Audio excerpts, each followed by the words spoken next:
Merry Christmas, Happy Holidays. I'm so happy to be back sharing energy with you guys today. I'm really excited because today we have a guest who has really lived a life in full. Her journey started in Casper, Wyoming, and has taken her from Alaska to Holland to Doharan and a few places in between. By day, she is immersed in the world of all things health and healing as the director of a women's clinic in California. But she is definitely more than meets the eye. Heather is an activist. She is a parent. She is a spouse. And she is a keeper of the land. I'm so excited for you guys to hear how her unique perspective was formed from early cultural immersion. It's so good to have you on today. Well, hello. It's good to be here. Yes, yeah. I want to kind of catch the listeners up on the intro. I threw a word up there that many of us may not be familiar with, Doharan. Where is this place, and how does a girl from Casper, Wyoming, end up there? Well, Doharan is actually in Saudi Arabia, and so I grew up there. I was raised in Saudi Arabia from the time I was 2 until I was 12 years old. My father was in the military, and we kind of bounced around a lot, and so we ended up, we left, I was born in Casper, and then we went to El Paso. From El Paso, he got a job with Ramco, which is an Arabian American oil company, which is what brought us to Saudi Arabia. And so then I was raised there, and that's where everything started for me, really.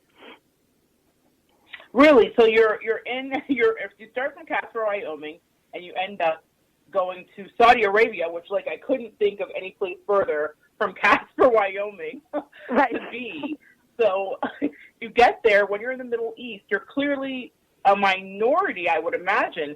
How did you kind of go about handling that?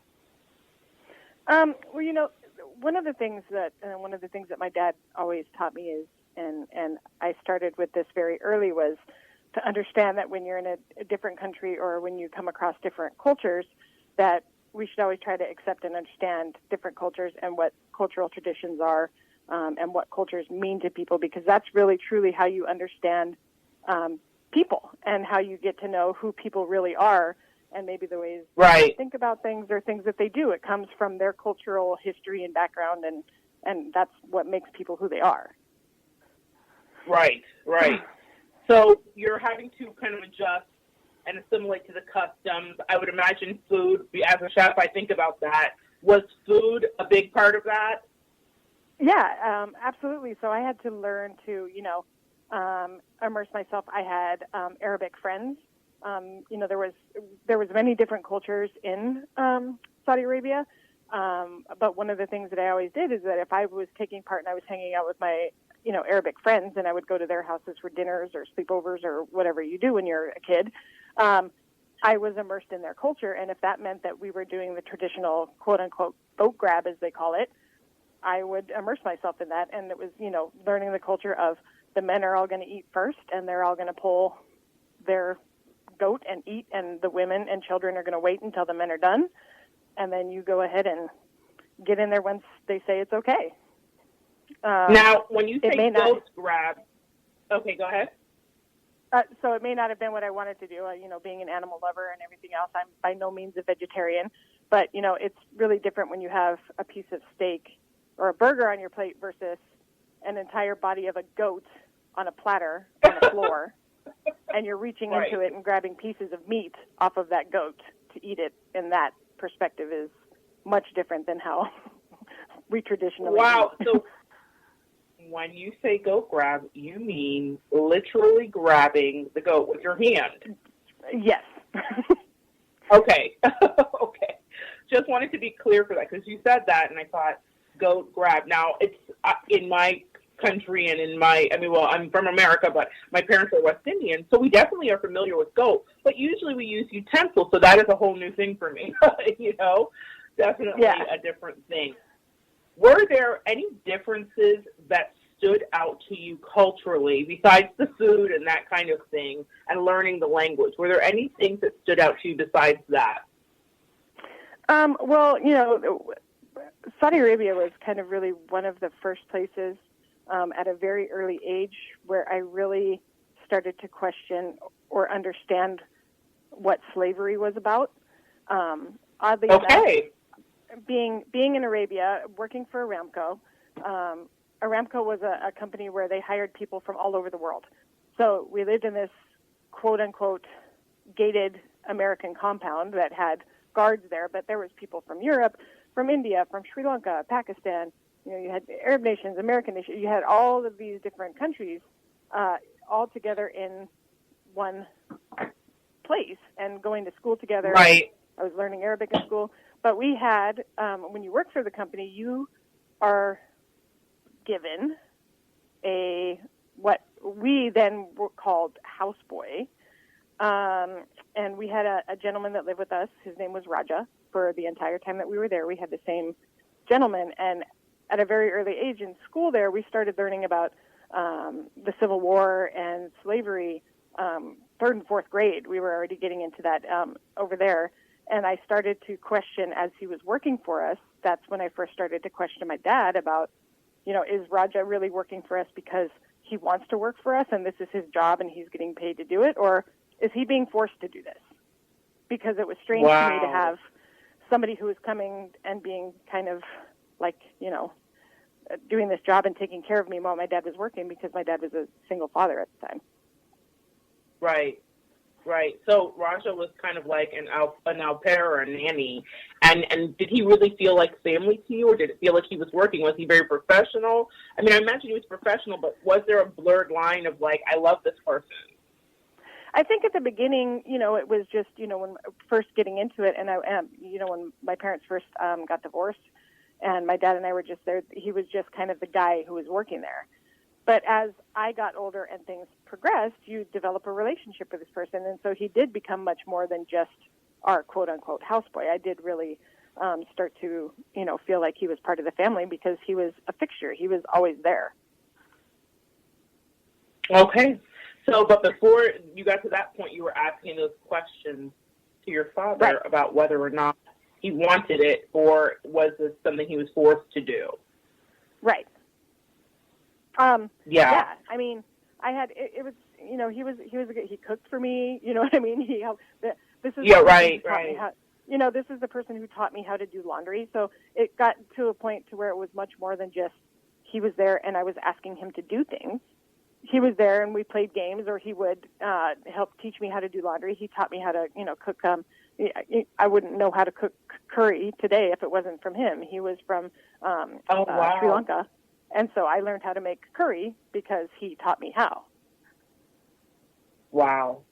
So that's just, so there was a real relationship that's formed. That's something that I want to understand is that this is a normal culture around the world, not just in Saudi Arabia, where people usually have people in the house. But I found your perspective fascinating, Heather, where you were thinking, even as a child, about what that meant in regards to the American history of slavery and the rest of it, and how you were putting and connecting those dots together, and then being conflicted because you have a relationship, you love this person, he cares and loves you and takes care of you like a parent would. Right. And so there's a lot there that I think would definitely kind of open your eyes and help you to shift the way that you think, Right.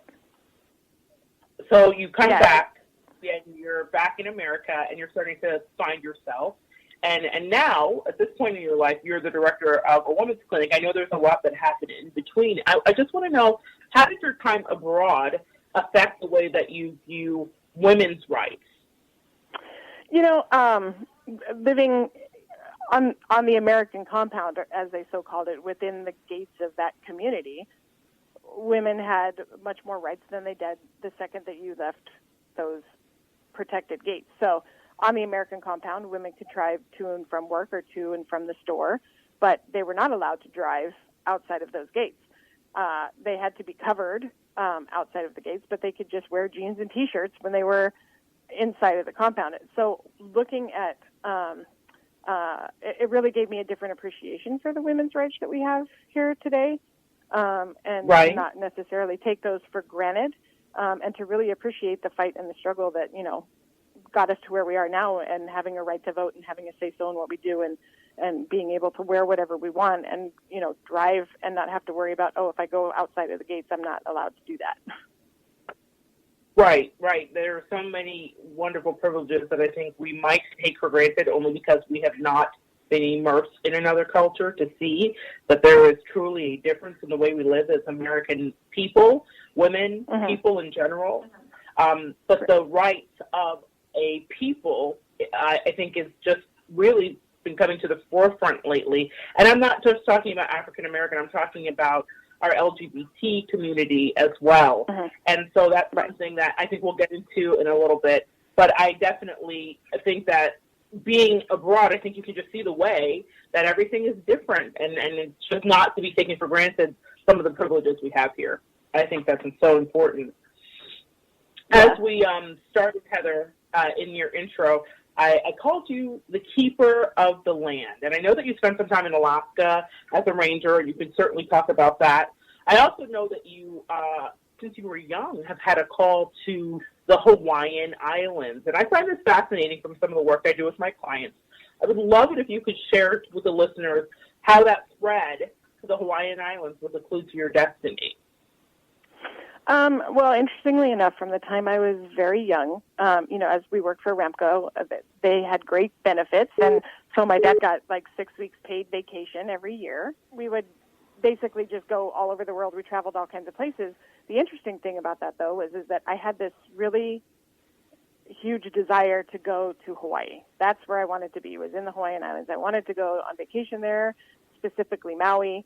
And I'm not, at the time, I wasn't really sure what the big draw was. Sure, you could equate it to, that's the place that everybody goes for vacation. It's the big tourist place. Right. I never really wanted to go there because he, had spent some time at Schofield Barracks when he was in the military and just was not really excited about going there. So he never actually took me to Hawaii. I ended up meeting some folks when I was living in Los Angeles and became very close friends with them, and they were Native Hawaiian. And as it turns out, they owned some property above my now life partner, whom I met through them. And so, I've kind of equated it to my draw to Hawaii was probably my fate in being with Suzette. Right. And that draw to Hawaii, I mean, you talk about land a lot. We talk about land and farming and all of that. What is the Hawaiian word for keeping the land, or what is the Hawaiian word for land? Aina. So, Aina.